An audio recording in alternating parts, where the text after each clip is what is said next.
बिस्मिल्लाहिर्रहमानिर्रहीम। अस्सलाम वालेकुम। आप देख रहे हैं अलिफ न्यूज़ और मैं हूं आपके साथ माजिद अली।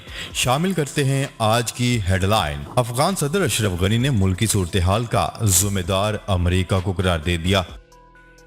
मुत्तहिदा अरब अमीरात ने 3 से 17 साल के बच्चों को साइनोफार्म वैक्सीन लगाने का फैसला कर लिया। तुर्की में जंगलात में लगने वाली आग पर ताहाल काबू नहीं पाया जा सका। सऊदी अरब से रिहाई पाने वाले कैदी पाकिस्तान पहुंच गए। उज़्बेकिस्तान और रूस की अफगान सरहद के करीब फौजी मशकें जारी। इसराइल, अमेरिका और बरतानिया ने जारहियत की तो फैसला कौन रद्द अमल देंगे, ईरान ने खबरदार कर दिया। टोक्यो ओलंपिक्स, चीन की 29 इत्तलाई तमगों के साथ पहली पोजीशन बरकरार। तुर्की का पाकिस्तान, अफगानिस्तान, बांग्लादेश और भारतीय बाशिंदों को इंतबाह जारी। भारतीय फौज का हेलीकॉप्टर मकबूजा जम्मू कश्मीर में गिरकर तबाह हो गया।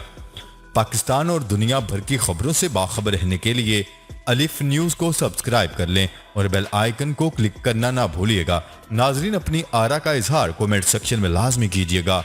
हेडलाइंस आपने जानी। अब बढ़ते हैं खबरों की तफसीलात की तरफ। अफगानिस्तान के सदर अशरफ गनी ने इल्जाम आयद किया है कि अमेरिका ने जल्दबाजी में इनखला का फैसला किया, जिसकी वजह से मौजूदा सूरत हाल का सामना है। अफगान मीडिया की रिपोर्ट के मुताबिक पार्लियामेंट के ज्वाइंट सेशन से खिताब करते हुए अफगान सदर अशरफ गनी ने मुल्क में तालिबान के बढ़ते हुए कंट्रोल की जिम्मेदारी अमेरिका पर आयद कर दी। उन्होंने कहा है कि जल्दबाजी में किए जाने वाले इनखला के बायस मुल्क की सलामती बदतरीन सूरत हाल से दो चार है। अफगान सदर ने अपने खिताब में वाज़िया तौर पर खबरदार किया है कि जल्दबाजी में अफगानिस्तान से किए जाने वाले इनखला के संगीन नताइज बरामद होंगे। ज़राए अबलाग के मुताबिक अफगानिस्तान के जनूब और मगरबी हिस्से के 3 सूबों में सलामती की सूरत हाल इंतहाई नाजुक है। इन इलाकों में अफगान फोर्सेज और तालिबान के दरमियान होने वाली झड़पों में भरपूर शिद्दत आ चुकी है। सदर अशरफ गनी ने गुज़िश्ता रोज भी डिजिटल कॉन्फ्रेंस से खिताब करते हुए कहा था कि तालिबान अफगान अमन अमल से मुतल्लिक गलत बयानी कर रहे हैं। उनका कहना था कि वो अफगानिस्तान में सलामती की सूरत हाल तब्दील न होने तक अमन अमल में शामिल नहीं होंगे। अफगान सदर अशरफ गनी का कहना था कि अफगानिस्तान की सलामती की सूरत हाल आइंदा 6 माह में तब्दील हो जाएगी। उन्होंने बताया था कि अफगान शहरियों की सलामती इनकी अव्वलीन तरजीह है। खबर के अगले हिस्से में बात करते हैं। मुत्तहिदा अरब अमीरात में बच्चों को आलमी वबा कोरोना की वैक्सीन लगाने का फैसला कर लिया गया। अरब मीडिया की रिपोर्ट के मुताबिक मुत्तहिदा अरब अमीरात में 3 से 17 साल की उम्र के बच्चों को चीन की बनाई गई साइनोफार्म वैक्सीन लगाई जाएगी।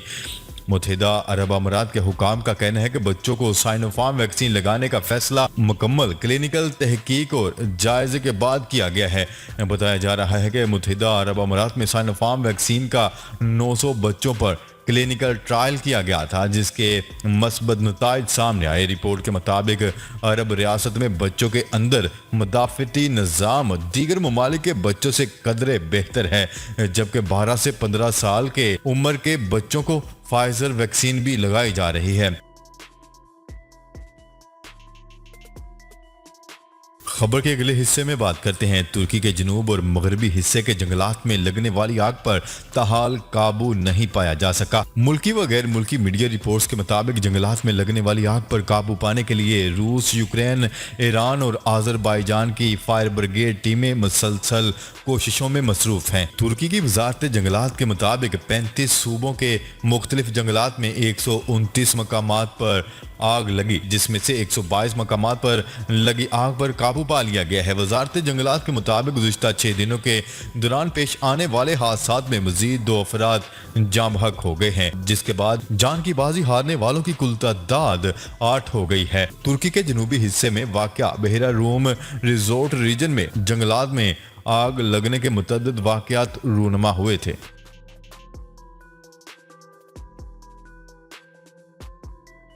खबर के अगले हिस्से में बात करते हैं। सऊदी अरब से रिहाई पाने वाले पाकिस्तानी कैदी वतन वापस पहुंच गए। वज़ीर-ए-आज़म इमरान खान की कोशिशों से सऊदी अरब से रिहाई पाने वाले 28 पाकिस्तानी वतन वापस पहुंच गए। सऊदी अरब से 19 कैदी सरकारी खर्च पर जबकि 9 कैदी ज़ाती खर्चे पर वतन वापस पहुंचे हैं। याद रहे कि गुज़िश्ता माह वज़ारत दाखिला ने वज़ीर-ए-आज़म इमरान खान के कामयाब दौरे के बाद सऊदी अरब से वतन वापस पहुंचने वाले कैदियों की तफसीलात जारी की थी।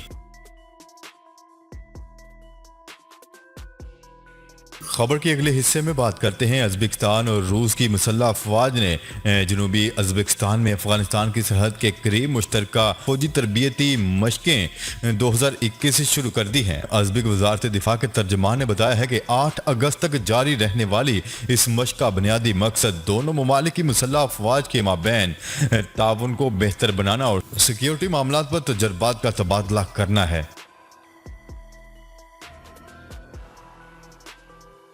खबर के अगले हिस्से में बात करते हैं। ईरान ने इजरायली बहरी जहाज पर हमले का जिम्मेदार ठहराए जाने पर अमेरिका और बरतानिया को खबरदार कर दिया कि वो किसी किस्म की जारहियत पर फैसला को रद्द-ए-अमल देंगे। आलमी खबरसा इदारे की रिपोर्ट के मुताबिक ओमान में इजरायली बहरी जहाज पर ड्रोन हमले के नतीजे में अमले के 2 अरकान की हलाकत पर अमेरिका और बरतानिया और ईरान के दरमियान कशीदगी पैदा हो गई है और एक दूसरे पर इल्जामात और धमकियों का सिलसिला भी जारी है। 3 रोज कबल ओमान में इसराइली अरबपति ताजर की कंपनी के ऑयल टैंकर पर ड्रोन हमला किया गया था, जिसमें अमले के 2 अरकान हलाक हो गए थे। हलाक होने वालों में से एक बरतानिया और एक रोमानवी शहरी था। इसराइल, अमेरिका और बरतानिया ने हमले का जिम्मेदार बराह रास्त ईरान को ठहराया था। इसराइली वज़ीर-ए-आज़म नफ्ताली बेनेट ने सरकारी टेलीविजन पर जारी बयान में कहा था कि ओमान में हमारे ऑयल टैंकर पर हमले में ईरान के मुलव्वस होने के शवाहिद मिले हैं और ईरान तक ये पैगाम अपने अंदाज में पहुंचाना जानते हैं। दूसरी जानिब अमेरिकी वज़ीर ख़ारजा एंथोनी ब्लिंकन का कहना था कि ईरान के हमले में मुलव्वस होने का पूरा यकीन है। इसी तरह बरतानवी वज़ीर ख़ारजा ने भी कहा था कि ईरान ने दानिश्ता तौर पर बहरी जहाज को ड्रोन हमले का निशाना बनाया। ये आलमी कवानीन की खुल्ला खिलाफ वर्जी है। उधर ईरान की वजारत खारजा के तर्जमान की जानिब से जारी करदा बयान में कहा गया है कि इसराइल, अमेरिका और बरतानिया के इल्जामात को मुस्तरद करते हैं, जबकि मशरिक़ वस्ता में दहशतगर्दी और तशद्दुद को जन्म देने के इक़दामात से गुरेज किया जाए। किसी भी किस्म की जारहियत का फैसला कुन जवाब दिया जाएगा। खबर के अगले हिस्से में बात करते हैं। टोक्यो ओलंपिक्स के 10वें रोज मेजबान जापान के एथलीट्स के मायूस कुन कारकर्दगी का सिलसिला जारी रहा। मुसलसल दूसरे रोज भी सोने का कोई तमगा ना जीत सके, जबकि मेडल टेबल पर चीन की पोजीशन मुस्तहकम होती जा रही है, जिनके एथलीट्स ने 5 गोल्ड मेडल जीतकर 29 तलाई तमगों के साथ पहली पोजीशन बरकरार रखी हुई है, जबकि अमेरिका 22 गोल्ड मेडल के साथ दूसरे नंबर पर है। खबर के अगले हिस्से में बात करते हैं। तुर्की ने पाकिस्तान, अफगानिस्तान, बांग्लादेश, श्रीलंका और भारतीय बाशिंदों के लिए इंतबाही नोट जारी कर दिया। आलमी खबरसा एजेंसी की रिपोर्ट के मुताबिक गैर मुल्की मुसाफिरों को तुर्की पहुंचने के बाद 7 से 10 रोज करंतना में रहना होगा। तुर्की में होटल करंतना के अखराजात भी मुसाफिरों को खुद बर्दाश्त करना होंगे। तुर्क हुकूमत के मंजूर शुदा होटल में करंतना के लिए 200 यूरो अदा करना होंगे, जबकि 7वें रोज PCR टेस्ट मनफी आने पर करंतना की पाबंदी खत्म कर दी जाएगी। खबर के अगले और आखिरी हिस्से में बात करते हैं। भारतीय फौज का हेलीकॉप्टर मकबूजा जम्मू और कश्मीर में गिरकर तबाह हो गया, ताहम पायलट महफूज रहा। भारतीय मीडिया की रिपोर्ट के मुताबिक फौज का AA-254 हेलीकॉप्टर मकबूजा कश्मीर में रंजीत सागर डैम के करीब गिरकर तबाह हुआ। भारतीय मीडिया की रिपोर्ट के मुताबिक हेलीकॉप्टर हादसे की तहकीकात जारी हैं। हेलीकॉप्टर मामूल की परवाज पर था। पठानकोट के सीनियर सुप्रिंटेंडेंट पुलिस सुरिंदर लांभा ने प्रेस ट्रस्ट ऑफ इंडिया से गुफ्तगू करते हुए कहा है कि फौज के हेलीकॉप्टर के झील में गिरकर तबाह होने की इतलात मिलने के बाद पुलिस और रेस्क्यू टीमें जाए वगुवा की जानिब रवाना कर दी गई हैं। उनका कहना था कि फौरी तौर पर किसी जानी नुकसान की इतलात नहीं मिली हैं और हादसे से मुतल्लिक मजीद तफसीलात का इंतजार है। मकबूजा कश्मीर में रंजीत सागर डैम पंजाब के पठानकोट से तकरीबन 30 किलोमीटर दूर वाक़ है। जी तो नाजरीन, आज के लिए इतना ही। मजीद खबरें लेकर बहुत जल्द आपकी खिदमत में हाजिर होंगे। तब तक के लिए अपना ख्याल रखिएगा।